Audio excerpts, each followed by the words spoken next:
right, ladies and gentlemen, welcome back to the recap. Michael D'Angelo, joined once again by my partner in crime, Mr. Big D, Daryl Ortiz. Great to have you back, Big D. I appreciate it. Another exciting round of pro wrestling as we are fast and furious, brother, on the way to what, Crown Jewel now? Crown Jewel in Perth to Australia.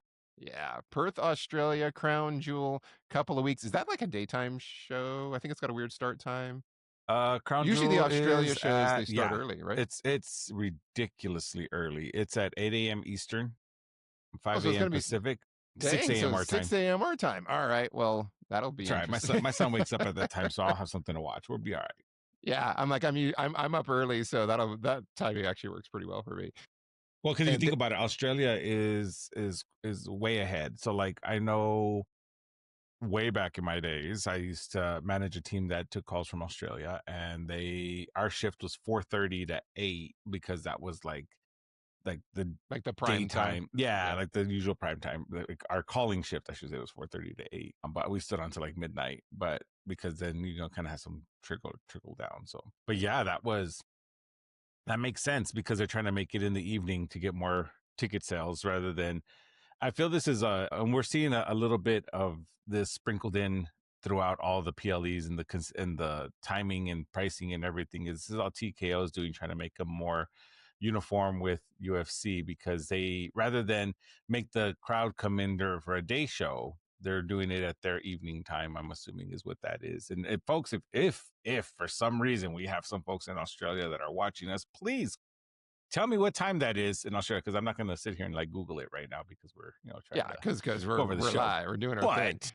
Just saying, I think that's what it is. It's TKO's kind of dabbling in there, so we'll see.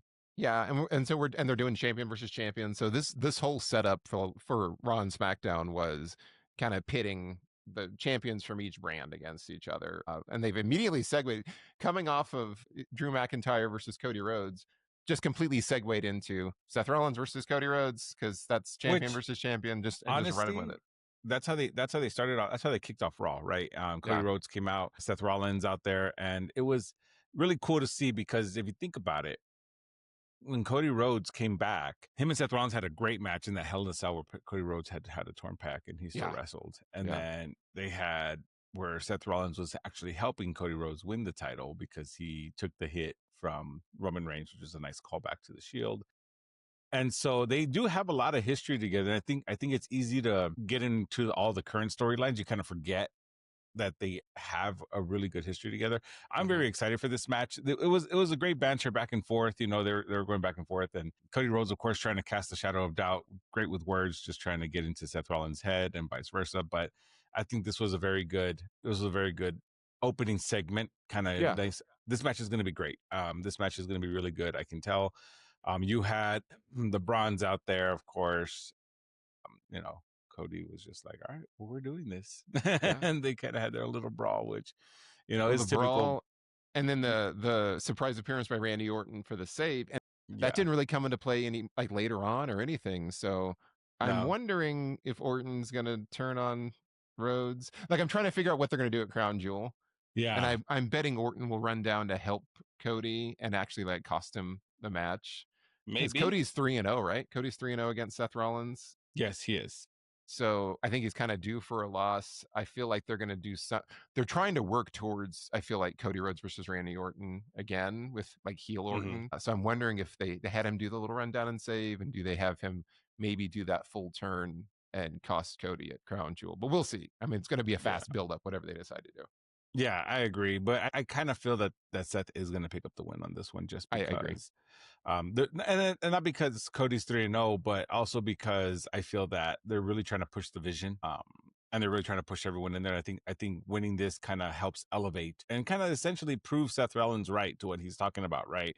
In terms of like, that he sees the future, he is the future and all that good stuff. So he's the real QB1, not Cody. Yeah. So I think this all plays into that.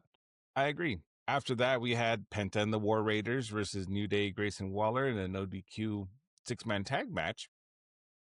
It was a fun match. Nothing crazy came out of it. You had some great, I don't know, just a lot of different, kendo sticks. You had a lot spots. of, you had some table spots. You had, what they call the kendo sticks. That was funny too. They had like a little innuendo for the kendo sticks. Yeah, I can't remember either. Somebody will remind me in the comments, I'm sure, because I totally spaced on it. So I apologize. I should have written it down because I thought that was hilarious. Yeah, that was it was a fun match. It was a nice It was fun. little kind of to get the crowd going for a after that, talking segment. I enjoyed it. I don't know, what you think? Yeah, it was great. I mean, you had the obviously Penta picked up the win for his team. He hit Waller with the Avalanche Mexican Destroyer. Still kind of That was playing into the whole. beautiful. It was Yeah. cool and playing into the whole like the Waller was the one doing the petition to try to get the Mexican Destroyer banned. So this has been a lot of fun. There's not really anywhere Mhm. else to go with it though at this point. No, I think it's he's kind of already run its beaten all of course. them, I think. Yeah, and then they keep losing as in the triples matches, but this was a lot of fun. I enjoyed this match thoroughly. I agree. After that, we had Stephanie Vaquer kind of come out and do her little promo as champion to say that she'll be ready for whoever wins on SmackDown between Tiffany Stratton, Jade Cargill, and Nia Jax. It was a good promo. Her dad was in the crowd as well. Very proud father. I think he was super ecstatic for her, and I think that's good for them. I'm glad she has the title. I think it's good. Again, I think she's a great wrestler, so I'm excited to see how that match is going to turn out at Crown Jewel. Agreed. It'll be fun. It's a good one, and congratulations again to Stephanie. Yeah, I agree. After that, we had Bailey versus Roxanne Perez, which was her character still kind of out there. I'm waiting for. I don't know if this is the final product of Bailey's new persona or if we're still building towards it. I feel like Yeah, it's we're hard sort to of still say. building towards it. I think, but we'll see. I'm enjoying this because it's giving Bailey some screen time, giving her something to do with, of course, Lyra Valkyria, because she started screaming at her at the end. At first, she was all buddy buddy, she's all hugger, and then now Yeah, she's yelling at her and getting mad at her. And same thing backstage too. It was interesting. It was weird. We'll see. But yeah, Bailey hit the rose plant, took the victory. It's a shame that Judgment Day has to take the brunt of this build up. But I mean, yeah. Well, and the interesting stat of like the two most active wrestlers on Raw and SmackDown as far as matches wrestled are Roxanne Perez and LA Knight. They mhm. mentioned that on commentary, Yeah. and I was like, yeah, they've been featured a lot, and both they've done nothing with them really. Obviously, Roxanne Perez, the tag champion. Poor LA Knight keeps getting jobbed out to everybody, Mhm. but they're putting in the work. This one was good. I kind of worry that this is the final product is kind of bipolar Bailey Mm. going back and forth between personalities. So, but we'll see. We'll see if it gets some additional layers to it. I would like to see an additional layer, and it would be interesting. I don't know how good this would sound because I'm not like I don't know, maybe I can't like think of it clearly in my head, but I wonder if like a combination of like her current theme song and her old Hugger theme song kind of warped together, kind of like how kind of like in the tone of Alexa Bliss's, how hers kind of got like made more like deranged a little bit. So maybe something like that would be kind of cool. I don't know. I don't know. We'll see. I'm curious though. It has me intrigued. After that, we had, of course, we had Dominic Mysterio backstage with Judgment Day. Well, earlier in the night, talking about how he needs to figure out this Rusev thing because Rusev is harassing him for an IC title fight, and Finn Balor's already on to him, saying you're just using us. Like, what happened to like your other buddies with Grande Americano and all that good stuff? And he pretty much just said, well, I just need your backup. And of course, JD's like, yeah, I got your back, and this and that. And so Dominic's like, okay, good, because I just booked a match for you and Rusev tonight. So that's what we had. We had Rusev versus JD McDonough, which JD McDonough looked pretty strong in this one. He Yeah, got some licks in. He looked good. I think people forget that JD is actually a really good wrestler. I think people forget that sometimes because they do the whole comic shtick, they do the whole, make him kind of like a goon. Kind of they make fun of his head size and all that good stuff. But at the same time, though, he's really good. I mean, Finn Balor trained him. Like they're both very good in the ring together. That's why they work well together. But the key moments in this one are that right when Rusev had the accolade and didn't want to let go, Dom didn't want to interfere in any way. Didn't want to help. Kind of backed off, scared, stepped away, and it took Finn Balor to come out and break up the accolade so that way they can free up JD and get Rusev off of him, and then he kind of squabbled with Dom, which I think is yeah, kind of going to lead to that dissension there because I think we always talked about Finn Balor already saw something there, and I think it's yeah. just going to kind of push it more. Well, and they've been building to this for a long time. This did really feel like it's like this is the tipping point because he was Mm-hmm. standing there not going in and helping, and JD was in a lot of trouble. Yeah. And then Finn very forcefully went in there and attacked Rusev and went after him. Assuming that means Finn Balor's going to fight Rusev probably this coming up Yeah. This coming this Monday. week as Yeah. well. Probably is what's going to happen. Yeah. But yeah, this feels like this will be the tipping point with the group that they've been teasing for a long time. I actually like Finn coming in and making the save and not looking like he's the instigator. Like he actually was coming to his friend's help and Yeah, really genuinely for the group. legitimately angry Yeah. that he got, JD got hung out to dry. So I like this segment.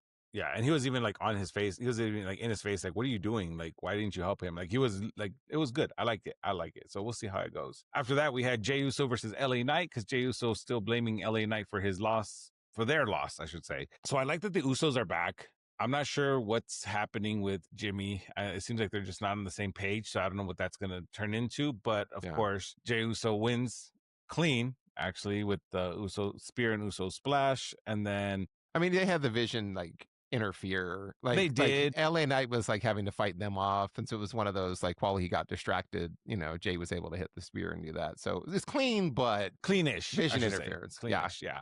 But of course, they stood back and attacked LA Knight, and Jay asking Jimmy to help LA Knight. Of course, Jay says no, and Jimmy goes in with the chair to save. Again, this is interesting. I'm not sure. What do you think? Yeah, I'm wondering if he's going to join the Vision, because remember he didn't help the Vision at all, or he didn't stop the Vision from attacking That's them. what I'm wondering too. They didn't really go after him either. They just went after LA Knight. And then you had that moment when Cody went backstage to like pep talk Jay, and the whole time Jay's staring at his title. Yeah, And yeah, so that was a nice little touch. Yeah, they're very, very clearly doing a heel turn. But I'm wondering, is he going to turn and join the Vision, and he's going to be part of this Survivor Series War Games match with the Vision? That's what I'm kind of half expecting now. But we'll see. We'll see where they decide to go with it. Jay is clearly, obviously, on his way to a full blown heel turn. Yeah, he really is. I'm glad you mentioned the Cody backstage segment, because the whole time Cody's talking to him, his eyes are like literally fixated on the title. And that usually indicates the obsession, right? And I think, who was it? I think Cody was actually talking about that. He was like, I know what it's like. You become, you want it, you're obsessed with it. And the whole time Jay's just like staring down that title. So, yeah. I mean, I could see it. I don't know if they'll do it. We'll have to wait and see what happens, but it'll be interesting, because was Jay the one that got Seth Rollins to help at War Games? Who got Jay? I mean, who got Seth? Who got Seth? I don't know. That I don't know. I'll have to go back and look. So we'll see. If they do, if that is the case, then that would be long-term storytelling. Well done. Yeah. But after that, we had the main event, which was Rhea Ripley versus Asuka. That was a good match, great match, actually. Asuka and Rhea Ripley always together, working well together. This was all set up, something we saw coming since for a while. Asuka's new demeanor, new character. I like it. I even like the Kairi saying, like, the way she it's kind of anime-ish. Yeah. How she walks away and yells Kairi, and Kairi's like, she like walks away. Like, I love it. I love it. I think it's great. I don't know why. I like it. So you had Rhea Ripley beat Asuka. She hit her with the erratic. She did a roll-up, actually. She hit. Yeah, it was a surprise. She didn't hit Riptide. Yeah, it was a surprise roll-up. So, but that wasn't the whole point of the match. The whole point of the match was because afterwards she hit the green mist on Rhea, and then Io came out to kind of plead with her and say, hey, come on, like, let's leave her alone and this and that. And then finally Asuka turns on Io Sky and then makes Kairi Sane jump her as well. So that was, very reluctantly, Kairi Sane goes in and does end up beating her up. And, the crowd just erupts, because obviously those are like the three friends, their family, this and that. And now they're not. So yeah, I'm curious to see what's going to happen. Now we're going to have Io versus Asuka, which is actually going to be really, really good.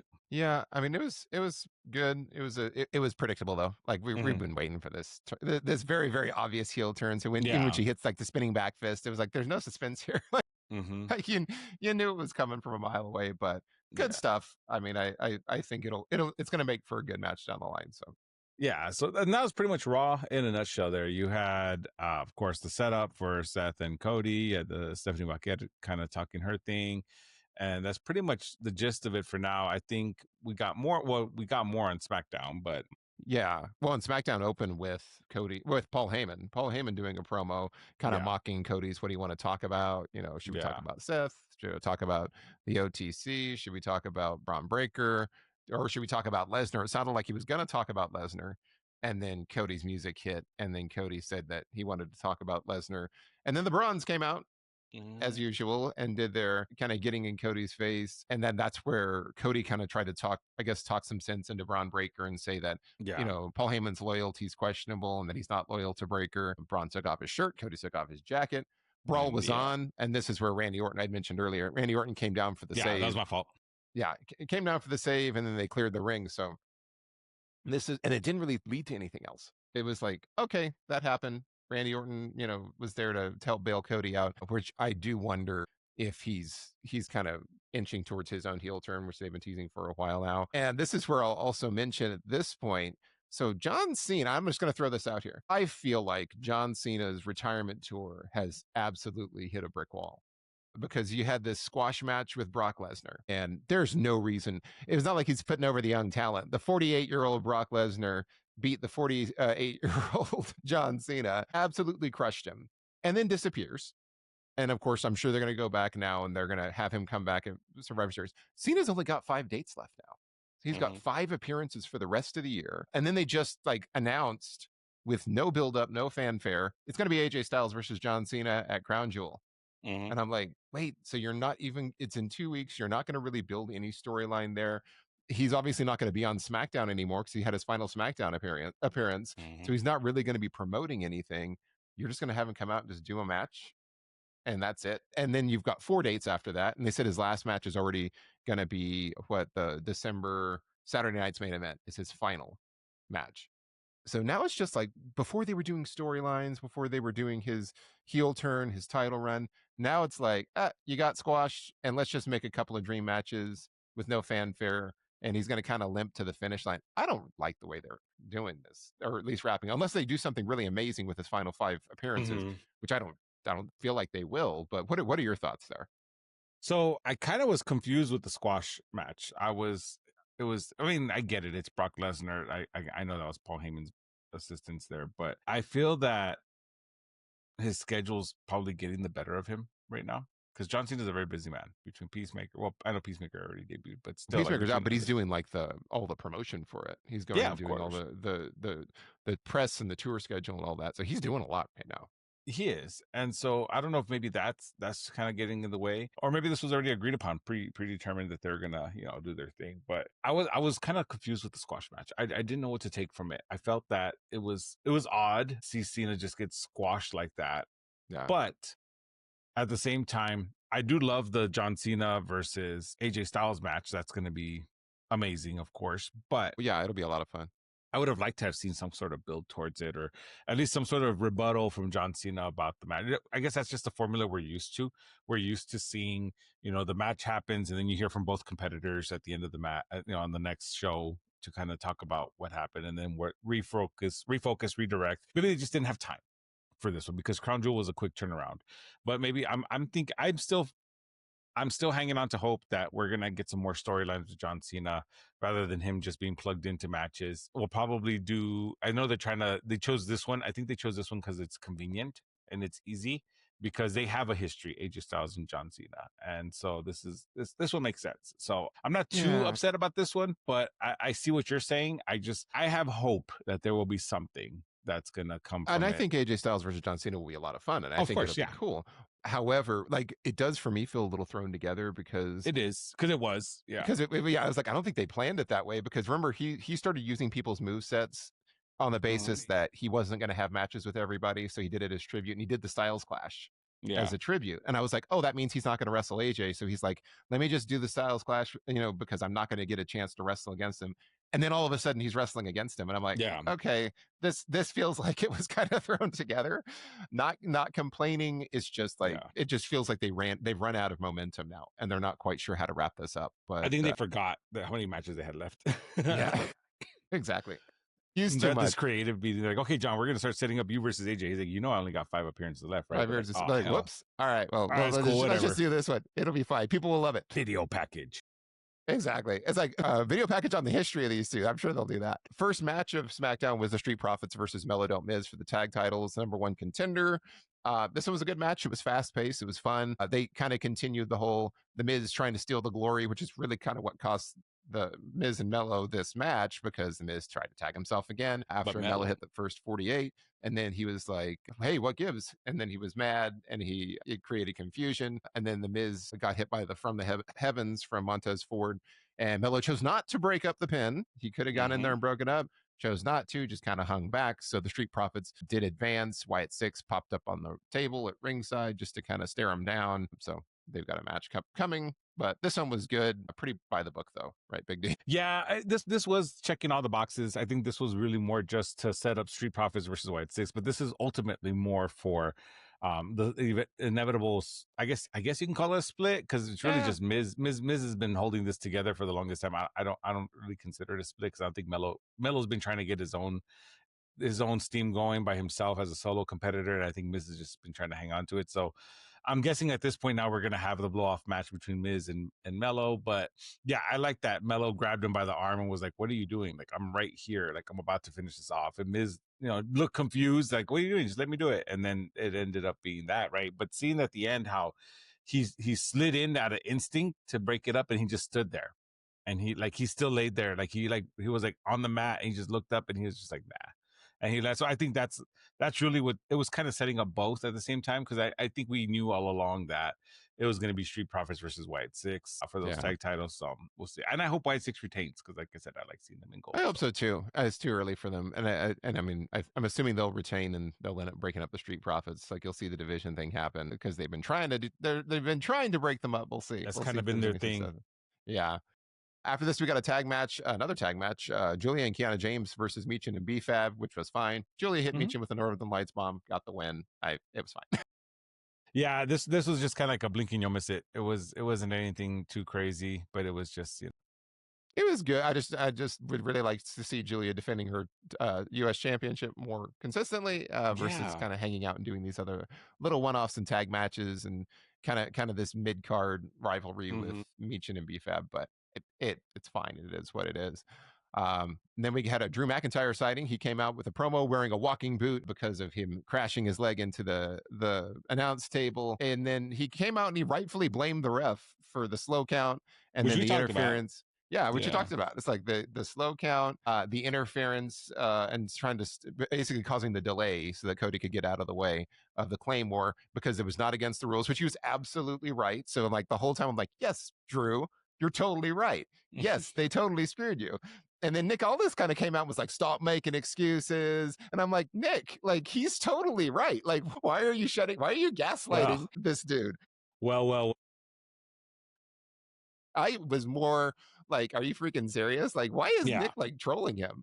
He's totally right. And then Nick walked away, and then Jacob Fatu, which I guess they have had nothing to do with him or nothing for him to do. Jacob comes down and then basically tells him just shut up and quit complaining. So got gaslit by both Nick Aldis and Jacob Fatu. And then Drew hit Jacob with a Glasgow kiss. Jacob countered with a super kick and then got his boot ripped off because clearly he doesn't really need the walking boot. And that was it. Jacob kind of stood tall and left. So I guess they're going to have a match, which I thought, didn't they already have a match like not too long ago where he was talking about like Jacob was like a real contender and like really dangerous. And I thought they had a match already. So this just feels like, hey, we're restarting. I don't remember, but I like it was this months match. ago. Yeah. I be happy to see this match because it's Jacob and it's Drew. I think this is also because they need a write Drew off for a little bit because he's gonna go do Highlander. So that I think they're gonna find a way to write Drew off. So I think that's where this is gonna come into play. He's probably either he's gonna leave after this, like do a promo where he's just gonna get mad and leave, or it's gonna be the result of the match between him and Jacob Fatu because they need something for Jacob to do, which Jacob is still over, despite being on TV for so long. I know he's still. I mean, awesome. he's still over, which is great, and I'm glad they're giving him something to do because he is so talented. But yeah, we'll see. And I love me Drew McIntyre. Like I think whatever match they do together is going to be great.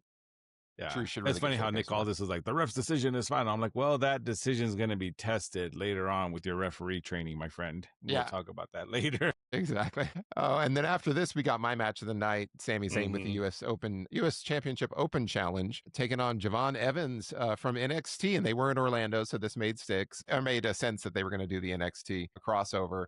This was a really great showcase match for Evans. It was a lot of fun. It was obviously clear Sammy was not going to lose. It was Right. not going to lose here. It was a lot of fun. Evans looked great, and I really appreciate Zayn kind of using these open challenges to give exposure to some of the younger talent or people that Yes. aren't featured on the roster as much. So I thought this was really really good. Sammy did win here. He hit the Haluva kick followed by the Blue Thunder Bomb that actually I worked as a like that finisher. combo. Yeah. Mostly because he did the Haluva kick first. Yeah. I like this combo though. This combo works. Well, and it's nice that the Blue Thunder Bomb's actually working as a finisher for once, because he would always hit it like as a signature move, and then he Yeah. would never finish anybody. So this was cool. It was great stuff.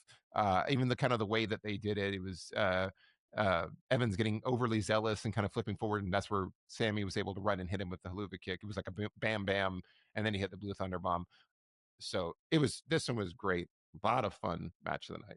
I agree. This was my match of the night as well. I really enjoyed it. I think the way they wrote it out was really well because John Evans was holding his own, but it didn't make him look weak. It just he was inexperienced. Is all Yeah. it was, right? Yeah, Because he got like you said, overzealous. he got overzealous. He went a little too hard and wasn't timing everything. It's just again rookie mistakes that cost him the title rather than he's not good because he is great. So I think that was a Yeah. great way to write it out. I enjoyed it.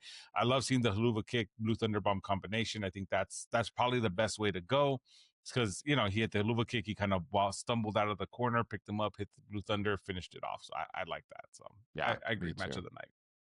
And then we had our main event, Tiffany Stratton defending the WWE Women's Championship against Jade Cargill and Nia Jax, with the winner facing off against Stephanie Vaquer at Crown Jewel. This one was a bit of a hot mess for me. It started, and I will say this, Nia looked a little out of it when she first started the match. She didn't look like she was in great condition when she got in there.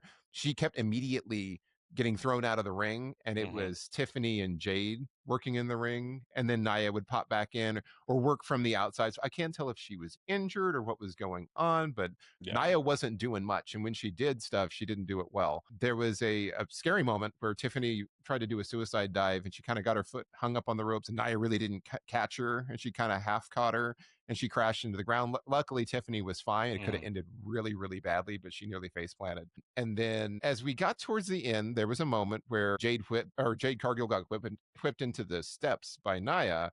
And I guess she really ate it into the steps, because when she popped back up, she had this huge cut. And I couldn't tell. I was like, did she blade on this one and just went in too deep? Because when I saw it, it didn't look bad. I think she must have just hit the corner. Yeah, because it didn't look like it was that bad at the time. And then she Samoa dropped Nia Jax onto the steps, and when she popped back up, you could see her face was like really bloody, like she had a bad, bad, bad gash. It's so much so the referee and the doctor were like trying to kind of help her with the bleeding, because it was pretty rough. And then you had Nia Jax forgetting to kick out of a pinfall. This one I rewatched a few times because when it happened, Tiffany got the cover, and then Nia, like, it's a clear 1, 2, and then the ref like flinches and then pops up and goes 2, and Nia's just like laying there, didn't move, didn't kick out, starts talking to the ref, and then shoulders up like 2 seconds later. It's the strangest sequence. And I was wondering if she thought Jade was going to jump on, because Jade rolled out of the ring. So I'm like, maybe she thought Jade was going to jump on her back, and so she didn't bother to kick out. And that didn't happen. And so she just laid there. But it was clearly a 3 count that was long delayed. And then maybe a couple of seconds after this, you had Tiffany hit the prettiest moonsault on Nia Jackson, just end it. But it was sloppy. It was messy. It did have some good moments, but it was just marred by some real bad moments from Nia Jackson. This was just a kind of a disappointing way to end the night. But what did you think, BD? I agree. I feel like this match had a lot of potential to be, a great main event, and I could see why they put it at the main event. And I love seeing, women's titles on the line. I love seeing titles on the line in general, right? But there's a great debate going on right now online. And to be completely honest, I'm not sure what side of the fence I sit on this one, just because I could see both sides. So first end is ref should always count to 3, no matter what. Those are the old school rules. That's the rules that I've always known, is the ref needs to count to 3. The ref's going to count to 3. And if you don't kick out, that's on you. Well, I've heard that from multiple wrestlers. But at the same time, I can understand that when you know what the finish is, your muscle memory, like, not your muscle memory, I'm sorry, like your mind kind of kicks in and is like, oh, okay, this isn't the finish yet. So like, because she's already, like, the ref, she's already worrying about her own, what she needs to do, how she needs to do it. Yeah. her spots too. And she has, people forget, she has people in her ear. She has Triple H in her ear. She has the producer on her ear. Like, she has a lot of people in her ear right now. So it's easy to kind of get caught up in the moment and be like, okay, she's going to kick out, or who knows? Was Jade supposed to interrupt the count? I don't think so. I think Nia was supposed to kick out, and I think Nia was supposed to kick out. I think Yeah. she thought for a second that Jade was gonna do it. I think And she that's just where messed up. I think she just blanked on it. Was like she was thinking incorrectly that Jade was supposed to break it up, and she wasn't supposed to, because Jade rolled out of the ring immediately. Right, which of course, yeah, because that's usually an indicator that, you know, that person's going to kick out because she just rolled out of the ring. But like I said, some people are saying it's Nia's fault. I agree, Nia messed up royally, but I can also see if we're going off the old school rules of, hey, you got to count to 3 regardless, she should have just counted to 3. Well, and Tiffany was gonna win, and Tiffany was gonna pin Nia Jax anyway. Like 2 seconds later. Yeah, just Let's let just it end be. it there. Just end it there. Like it would have felt a little anticlimactic, but I think they were really kind of waiting for Tiffany to hit her finisher, and that's what it turned into. But here's the thing, and this is my gripe with pulling the curtain back with WWE to like the mainstream audience in terms of the documentaries and all that stuff. The problem is nothing's going to come of this. I don't think.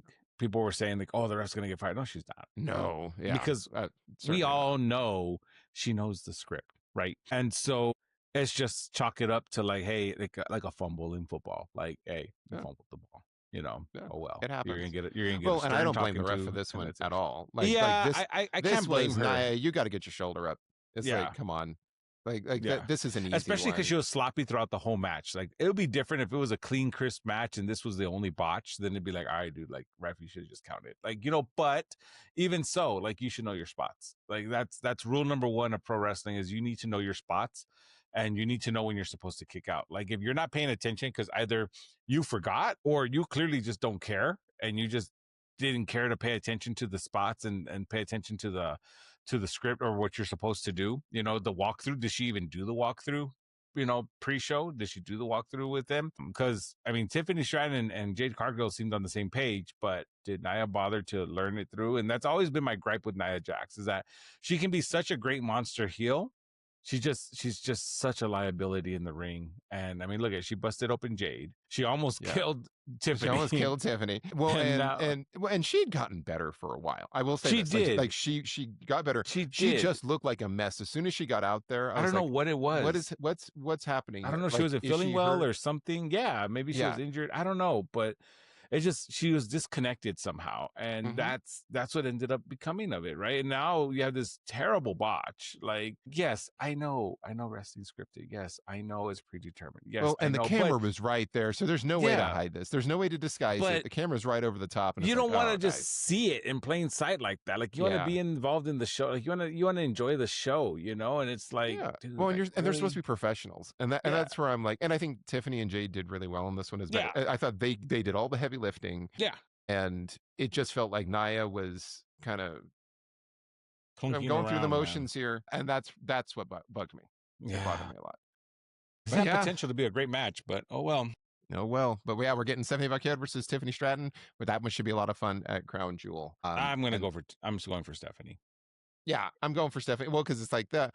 I'm sure there'll be some shenanigans so that everyone saves face, but I'm going for Stephanie Buckhead. I think it's her time. Let her ride that rocket all the way to the moon. So yeah, that's what we have this week on the recap, everyone. Crown Jewel coming up in a couple of weeks. Don't forget to like, share, and subscribe. Leave your comments, all that good stuff, whether you agree, disagree, or just want to talk wrestling. We love talking wrestling here, so we appreciate the support as always. And that's what we got this week. So until next time, I've been Michael D'Angelo. He's been Big D Daryl Ortiz. Have a great week, everyone. We'll see you soon.